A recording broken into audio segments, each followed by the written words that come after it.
Karnataka news beet follow ಮಾಡಿ, subscribe ಮಾಡಿ. ನಾಳೆಯಿಂದಲೇ ಮುಷ್ಕರವನ್ನ ಆರಂಭ ಮಾಡೋದಕ್ಕೆ ಮುಂದಾಗಿದ್ದಂತ ಸಾರಿಗೆ ನೌಕರರಿಗೆ ಹೈಕೋರ್ಟ್ ಬಿಗ್ ಶಾಕ್ ಅನ್ನ ಕೊಟ್ಟುಬಿಟ್ಟಿದೆ. ಸಂಘಟನೆಗಳು ಯಾವುದೇ ಕಾರಣಕ್ಕೂ ಕೂಡ ಮುಷ್ಕರವನ್ನ ಮಾಡಬಾರದು, ಮುಷ್ಕರಕ್ಕೆ ಕರೆ ನೀಡಿದ ಸಂಘಗಳೊಂದಿಗೆ ಚರ್ಚೆ ಮಾಡಬೇಕು ಅಂತ ಸರ್ಕಾರ ಒಂದು ಡೇಟ್ ಫಿಕ್ಸ್ ಮಾಡಿ ಅಂತ ಕೂಡ ಹೇಳ್ತಿವತ್ತು. ಜೊತೆಯಲ್ಲಿ ಮುಷ್ಕರ ತಡೆಯುವಂತೆ ಗೃಹ ಕಾರ್ಮಿಕ ಮಹಿಳೆಯೊಬ್ಬರು, ಕಟ್ಟಡ ಕಾರ್ಮಿಕರೊಬ್ಬರು PIL ಅನ್ನ ಸಲ್ಲಿಸೋ ಕೆಲಸ ಮಾಡಿದ್ರು. ಅರ್ಜಿಯ ವಿಚಾರಣೆಗೆ ಈಗ ಮೇ 21ಕ್ಕೆ ಮುಂದೂಡಲಾಗಿದೆ. ಈ ಬಗ್ಗೆ ಮಾತನಾಡಿದ್ದಾರೆ, ನೋಡ್ಕೊಂಡ್ ಬರೋಣ. ಆಲಿಸಿದಂತ ನ್ಯಾಯಾಲಯ ಅಂತಿಮವಾಗಿ ಒಂದು ಮಧ್ಯಂತರ ಆದೇಶವನ್ನು ಹೊರಡಿಸಿ, ಆ ಆದೇಶದಲ್ಲಿ ನಮಗೂ ಕೂಡ ಒಂದು ನಿಖರವಾದಂತ ಒಂದು ಆದೇಶ ಕೊಟ್ಟು, ನಿಮ್ಮ ಮುಷ್ಕರ ಏನಿದೆ ಆ ಮುಷ್ಕರವನ್ನ ನೀವು ಹಿಂಪಡಿಬೇಕು ಅಥವಾ ಅದು ತೆಗೆದುಕೊಳ್ಬೇಕು ಅನ್ನೋ ಆದೇಶ ಹೊರಡಿಸಿದ್ದಾರೆ. ಅದು ಮತ್ತೊಂದು ಪ್ರಮುಖವಾದ ಅಂಶ ಅಂದ್ರೆ, ಅದೇ ಆದೇಶದಲ್ಲಿ ಅವರು ನಮ್ಮ ಏನು ಬೇಡಿಕೆ ಕೊಟ್ಟಿದ್ದೇವೆ, ನಮ್ಮ ಪ್ರಮುಖವಾದ ಬೇಡಿಕೆ ಏನಿದೆ, ಒಂದು 23 ತಿಂಗಳ ವೇತನ ಬಾಕಿ ಇರ್ಬೋದು, 1/1/24 ಜಾರಿಗೆ ಬರಬೇಕಂತ 4 ವರ್ಷದ ಅವಧಿ ಒಪ್ಪಂದ ಮತ್ತು ಇನ್ಕ್ರಿಮೆಂಟು, ಭತ್ಯೆಗಳ ಹೆಚ್ಚಳ, ಎಲ್ಲ ಬೇಡಿಕೆಗಳ ಬಗ್ಗೆ ಅದನ್ನು ತೀವ್ರ ಚರ್ಚೆ ಮಾಡಿ ಮುಖ್ಯಮಂತ್ರಿಗಳು ಮತ್ತು ಸಾರಿಗೆ ಮಂತ್ರಿಗಳು, ಅದು ಸ್ಪಷ್ಟವಾಗಿ ಹೇಳ್ತಾನೆ, ಮುಖ್ಯಮಂತ್ರಿಗಳು ಮತ್ತು ಸಾರಿಗೆ ಮಂತ್ರಿಗಳು ಅಥವಾ ಮುಖ್ಯಮಂತ್ರಿಗಳು ಅಥವಾ ಸಾರಿಗೆ ಮಂತ್ರಿಗಳು ಯಾರು ಇವರು ಒಂದು ಸಮಯವನ್ನ ನಿಗದಿ ಮಾಡಿ, ಡೇಟ್ ನಿಗದಿ ಮಾಡಿ ಜಂಟಿ ಕ್ರಿಯಾ ಸಮಿತಿ ಜೊತೆ ಸಭೆಯನ್ನು ಏರ್ಪಡಿಸಿ ನಮ್ಮ ಬೇಡಿಕೆಗಳ ಬಗ್ಗೆ ಚರ್ಚೆಯನ್ನ ಮಾಡಬೇಕು ಅಂತ ಹೇಳಿದ್ದಾರೆ. ನಮ್ಮ ಆಡಳಿತ ವರ್ಗದ ಡೇಟನ್ನ ಕೊಡ್ಬೇಕಾದ್ರೆ ಮುಖ್ಯಮಂತ್ರಿ ಕೇಳಿ ಡೇಟನ್ನ ಕೊಡ್ತೀವಿ ಅಂತ ಆದೇಶ ಕೊಟ್ಟಾಗ, ಅದೇ ಹಾಕೋಟ್ ಅವತ್ತು ನಿಮ್ಮ ಮುಖ್ಯಮಂತ್ರಿ ಜೊತೆ ಸಮಾಲೋಚನೆ ಮಾಡಿ ನಾಡಿದ್ದು 21ನೇ ತಾರೀಕು 21-26ರಂದು ಮುಖ್ಯಮಂತ್ರಿಗಳು ಅಥವಾ ಸಾರಿಗೆ ಮಂತ್ರಿಗಳು ಒಂದು ದಿನಾಂಕವನ್ನ, ಯಾವ ದಿನಾಂಕವನ್ನ ಕೊಡ್ತಾರೆ ಆ ದಿನಾಂಕವನ್ನ ನಮಗೆ ಹೈಕೋರ್ಟ್ಗೆ ಅದು ತಂದು ತಿಳಿಸ್ಬೇಕಾಗುತ್ತೆ ಒಂದು ಆದೇಶನ ಹೊರಡಿಸಿದ್ದಾರೆ. ಇವತ್ತು ಉಚ್ಚ ನ್ಯಾಯಾಲಯ ಏನೊಂದು ಆದೇಶವನ್ನು ಕೊಟ್ಟಿದೆ, ಆ ಆದೇಶದ ಪ್ರಕಾರ ನಾವು ನಾಳೆಯಿಂದ ಏನು ಹೂಡಬೇಕಾಗಿದ್ದ ಮುಷ್ಕರವನ್ನ ಹೂಡಿದ್ದೇವೆ. ಮಾನ್ಯ ನ್ಯಾಯಾಲಯದ ಆದೇಶಕ್ಕೆ ಗೌರವವನ್ನ ಕೊಟ್ಟು ಆ ಒಂದು ಮುಷ್ಕರವನ್ನ ನಾವು ಇವತ್ತು ಅದನ್ನ ಹಿಂದಕ್ಕೆ ಪಡಿತಾ ಇದ್ದೇವೆ. ಯಾವಾಗ ಬಸ್ ಮುಷ್ಕರ ಅಂದ್ರೂ ಆಗ್ಲೇ ಒಂದು ಪ್ರಶ್ನೆ ಉದ್ಭವ ಆಗಿತ್ತು, ಇದು ಸಂಧಾನವೋ ಸಮರವೋ ಅನ್ನುವಂತ ಅನುಮಾನ ಇತ್ತು. ಬಟ್ ಈಗ ಕೋರ್ಟ್ ಅಂತೂ ಬಹಳ ಕ್ಲಿಯರ್ ಆಗಿ ಹೇಳ್ತು, ಸರ್ ನಾವು ಕಳೆದ ಬಾರಿಯಿಂದ ಕೊಂಡಿರ್ತೀವಿ, ನಾವು ಪ್ರತಿಭಟನೆ ಮಾಡ್ತೀವಿ, ಮುಷ್ಕರ ಮಾಡ್ತೀವಿ, ಜಗ್ಗಲ್ಲ ಬಗ್ಗಲ್ಲ ಅಂತಾರೆ. ಕೊನೆಯ ಸಂದರ್ಭದಲ್ಲಿ ಇವ್ರ ನಡುವೆನೇ ಎಲ್ಲವೂ ಸರಿ ಇಲ್ವಾ, ಏನಾಗ್ತಿದೆ, ದಾರಿ ತಪ್ಪಿಸೋ ಕೆಲಸ ಅನ್ಸ್ಬಿಡುತ್ತೋ ಅನ್ಸಲ್ಲ. ಸಾರ್ವಜನಿಕ ವಲಯದಲ್ಲಿ ಎಸೆನ್ಷಿಯಲ್ ಸರ್ವಿಸಲ್ಲಿರುವಂಥವ್ರು ಏಕಾಏಕಿ ಮುಷ್ಕರ ಕೂತ್ಕೊಳ್ಳುವಂಥದ್ದು ಅಸಾಧ್ಯ ಅನ್ನುವಂಥದ್ದು ಅವರಿಗೂ ಕೂಡ ಗೊತ್ತಿರುವಂಥದ್ದು. ಆದರೆ ಅಲ್ಲಿರುವಂಥ ಒಬ್ಬ ಮಹಿಳೆನೇ ಹೇಳ್ತಾ ಇರೋ ಪ್ರಕಾರ ಈ 2 PILಗಳು ಯಾವುದು ಬಂದಿದ್ದಾವೆ, ಪಬ್ಲಿಕ್ ಇಂಟ್ರೆಸ್ಟಲ್ಲಿ ಬಂದಿದೆ, ಸಾರ್ವಜನಿಕ ಹಿತಾಸಕ್ತಿಯ ದಾವೆ ಏನು ಹೂಡಲಾಗಿದೆ, ಇದರಲ್ಲಿ ಆ ಗೃಹ ಕಾರ್ಮಿಕರು ಅಂತ ಹೇಳಿರುವಂಥ ಮಹಿಳೆ ಮತ್ತು ಇನ್ನೊಬ್ಬ ಕಟ್ಟಡ ಕಾರ್ಮಿಕ ಅನ್ನುವಂಥ ವ್ಯಕ್ತಿ, ಇವರ ಮತದಾರರ ಪಟ್ಟಿ ಎಲ್ಲಿದೆ ಅಂತ ತೆಗೆದಿದ್ದಾರಂತೆ. ಇವರು ಬಂದರೆ ಭಾಳ ಆಶ್ಚರ್ಯಕರ ರೀತಿಯಲ್ಲಿ, ಮತ್ತು ಇವರು ಏನು ಅನುಮಾನ ಇತ್ತು ಆ ಅನುಮಾನ ದೃಷ್ಟಿಯಲ್ಲಿ ಆ ಕ್ಷೇತ್ರದ ಕಡೆ ತಿರುಗಿದೆ ಅಂತ. ಅಂದರೆ ಮೋಸ್ಟ್ ಪ್ರಾಬಬ್ಲಿ ಇದು ಸಾರಿಗೆ ಸಚಿವರಿಗೋ ಅಥವಾ ಯಾರಿಗೋ ಸಚಿವ ಸಂಬಂಧಪಟ್ಟಂತೆಯೇ ಇವರ ಮುಷ್ಕರವನ್ನು ಪ್ರತಿಭಟಿಸುವ ಹಕ್ಕನ್ನು ಕಿತ್ಕೊಳ್ಳೇಬೇಕು ಅಂತ ಕೋರ್ಟ್ಗೆ ದೂರು ಸಲ್ಲಿಸಲಾಗಿದೆ ಅನ್ನುವಂಥದ್ದನ್ನು ಅವರು ಸ್ಪಷ್ಟಪಡಿಸ್ತಾ ಇದ್ದಾರೆ. ಕಾರ್ಮಿಕರು ಕೇಳ್ತಾ ಇರೋದೇನು ಅಂದರೆ, ನಾವು ಕೇಳ್ತಾ ಇರೋದು ನಮ್ಮ ದುಡ್ಡನ್ನು, ನಮ್ಮ ಹಕ್ಕನ್ನು ಕೇಳೋದಕ್ಕೆ, ಪ್ರತಿಭಟಿಸೋದಕ್ಕೆ ನಮಗೆ ಸ್ವತಂತ್ರ ಇದೆ. ಆ ಪ್ರತಿಭಟಿಸುವ ಹಕ್ಕನ್ನು ನೀವು ಕಿತ್ಕೊಳ್ತಾ ಇದ್ದೀರಿ ಅನ್ನುವಂಥ ಅಹವಾಲನ್ನು ಇಡ್ತಾ ಇದ್ದಾರೆ, ಅದು ಆಗ್ರಹ ಮಾಡ್ತಾ ಇದ್ದಾರೆ. ಯಾಕಾಗಿ ಈ ದುರುದ್ದೇಶದ ಪ್ರೇರಿತವಾದಂಥ ದೂರನ್ನು ಅಲ್ಲಿ ನೀಡಿಸ್ತಾ ಇದ್ದೀರಿ, ನಮ್ಮ ಹಕ್ಕನ್ನು ಯಾಕೆ ಕಿತ್ಕೊಳ್ತಾ ಇದ್ದೀರಿ ಅನ್ನುವಂಥ ನಿಟ್ಟಲ್ಲಿ ಅವರು ಸ್ಪಷ್ಟವಾಗಿ ಮಾತಾಡ್ತಾರೆ. ಅವರು ಕೂಡ ಮಹಿಳೆ, ಅವರು ಕೂಡ ನೊಂದಿರುವವರು. ಸೊ ನಾವು ವೇತನ ಹೆಚ್ಚಳ ಕೇಳ್ತಾ ಇದ್ದೀವಿ, ಅದರ ಜೊತೆಗೆ ಹಿಂಬಡ್ತಿಯ ವೇತನ ಕೇಳ್ತಾ ಇದ್ದೀವಿ. ನಾವು ಕೇಳಿದ್ದೆಷ್ಟು 38 ತಿಂಗಳದ್ದು, ನೀವು ಕೊಡ್ತಾ ಇರೋದು 24 ತಿಂಗಳದ್ದು.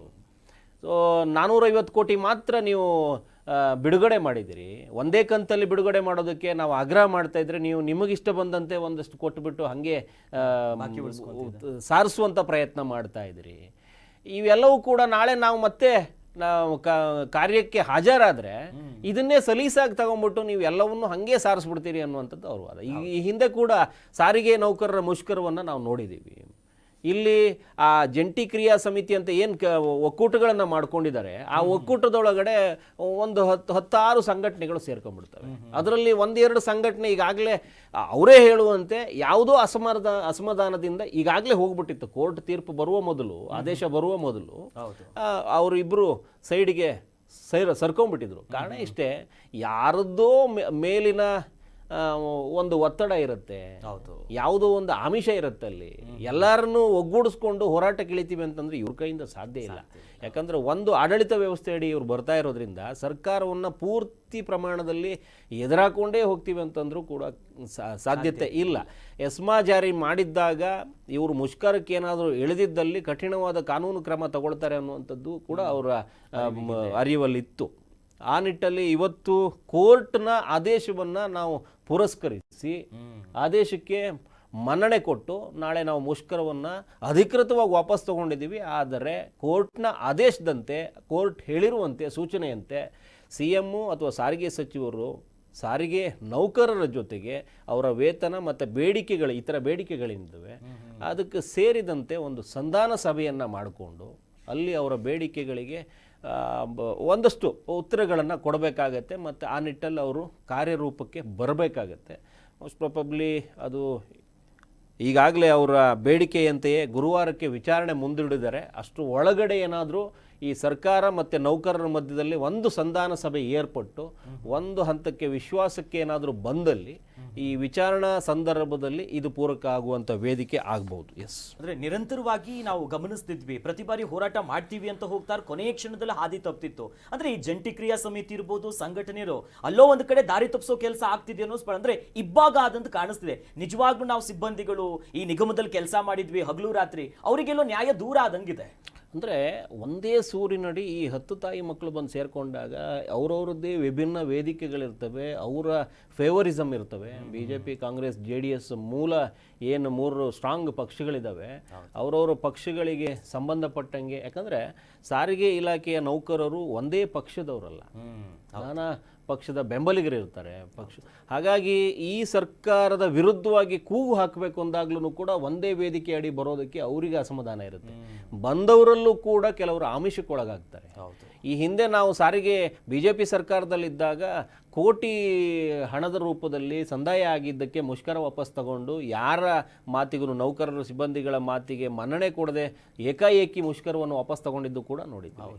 ಅದರದ್ದು ವಿಡಿಯೋ ಕೂಡ ಹರಿದಾಡಿತ್ತು. ಹಾಗಾಗಿ ಇಲ್ಲಿ ಇದು ಸರ್ವೇ ಸಾಮಾನ್ಯ ಆಗಿ ಕೂತ್ಕೊಂಡಿದೆ. ಯಾಕಂದರೆ ಇವ್ರುಗಳಿಗೆ ಒಂದು ಸಿದ್ಧಾಂತದ ಅಡಿಯಲ್ಲಿ ಬರೋದಕ್ಕೆ ಆಗೋದಿಲ್ಲ, ಒಂದು ಮಾತಿಗೆ ಬದ್ಧವಾಗಿರೋದಕ್ಕೆ ಆಗೋದಿಲ್ಲ, ಎಲ್ಲರನ್ನೂ ಒಟ್ಟಾಗಿ ತಗೊಂಡು ಹೋಗ್ಬೇಕು ಅಂತ ಪರಿಸ್ಥಿತಿ ಇರೋದ್ರಿಂದ ತುಂಬ ಕಠಿಣವಾಗಿರುತ್ತೆ ಆ ಮುಂಚೂಣಿಯಲ್ಲಿ ನಿಂತಿರೋ ನಾಯಕರನ್ನ. ಯಾಕಂದರೆ ಈ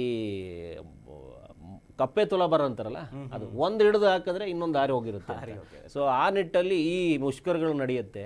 ಸೊ ಅದನ್ನು ನೋಡಬೇಕು. ಈಗ ಒಂದು ಹಂತಕ್ಕೆ ಅಂದರೆ ಕೋರ್ಟ್ ಆದೇಶ ಮಾಡಿರೋದ್ರಿಂದ ಏನಾದರೂ ಸರ್ಕಾರದ ಒತ್ತಡಕ್ಕೆ ಮಣದು ವಾಪಸ್ ತಗೊಂಡಿದ್ದರೆ ಅದು ಬೇರೆ ಲೆಕ್ಕಾಚಾರ ಆಗಿರೋದು. ಕೋರ್ಟ್ಗೆ ನಾವು ಮನ್ನಣೆ ಕೊಟ್ಟಿದ್ದೀವಿ, ಕೋರ್ಟ್ ಆದೇಶವನ್ನು ಒಪ್ಕೊಂಡು ನಾವು ವಾಪಸ್ ತಗೊಂಡಿದ್ದೀವಿ ಅಂದರೆ ಸ್ವಲ್ಪ ಗೌರವಯುತವಾಗಿ ನಡ್ಕೊಂಡಾಗಾಯ್ತು. ಅದು ಸ್ವಲ್ಪ ಗೌರವಯುತವಾಗಿ ನಡ್ಕೊಂಡಿದ್ದಾರೆ. ನೋಡಬೇಕು, ಗುರುವಾರ ವಿಚಾರಣೆ ಇದೆ. ಅಷ್ಟರ ಒಳಗಡೆ ಏನಾದರೂ ಸರ್ಕಾರ ಈ ಅಂದರೆ ನೌಕರರ ಕಡೆ ಗಮನ ಕೊಟ್ಟು ಅವರ ಬೇಡಿಕೆಗಳಿಗೆ ಒಂದು ಸಣ್ಣ ಮಾನ್ಯತೆಯನ್ನು ಕೊಟ್ಟು ಸಾರ್ವಜನಿಕ ವಲಯದಲ್ಲಿ ಒಂದಷ್ಟು ಅವ್ಯವಸ್ಥೆ ಆಗೋದನ್ನು ತಪ್ಪಿಸೋದಕ್ಕೆ ಸಾಧ್ಯತೆ ಇದೆ. ನೋಡೋಣ ಸರ್ಕಾರ ಯಾವ ನಿಟ್ಟಲ್ಲಿ ಕ್ರಮ ತಗೊಳುತ್ತೆ ಅಂತ. ಎಸ್, ಏನಾದರೂ ಕೂಡ ಸರ್ಕಾರಕ್ಕೆ ಸಾರಿಗೆ ನೌಕರರ ಕೂಗು ಕೇಳಿಸುತ್ತಾ ಇಲ್ವಾ ಕಾದ್ ನೋಡಬೇಕು. ಕರ್ನಾಟಕ ನ್ಯೂಸ್ ಬೀಟ್ ಫಾಲೋ ಮಾಡಿ, ಸಬ್ಸ್ಕ್ರೈಬ್ ಮಾಡಿ.